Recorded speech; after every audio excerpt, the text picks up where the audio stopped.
Sasa ligi ya wanaume ya mpira wa wavu humu nchini inarejea tena hiyo kesho katika ukumbi wa Kasarani hapa jijini Nairobi, huku Prisons Kenya wakitarajia kuendeleza msururu wao mzuri msimu huu.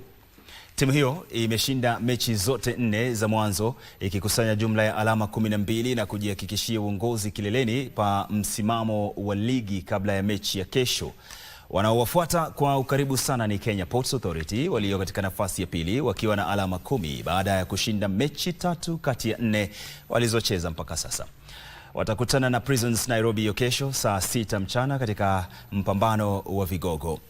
Chema Volleyball Club wanashikilia nafasi ya 3 kwa alama 9, na wakati huo Kenya Forest Service imetangaza rasmi kujiondoa katika ligi ya mpira wa wavu kutokana na changamoto za kiusafiri na kiutawala, hatua ambayo imeathiri pakubwa ratiba ya jumla ya mechi za ligi hiyo.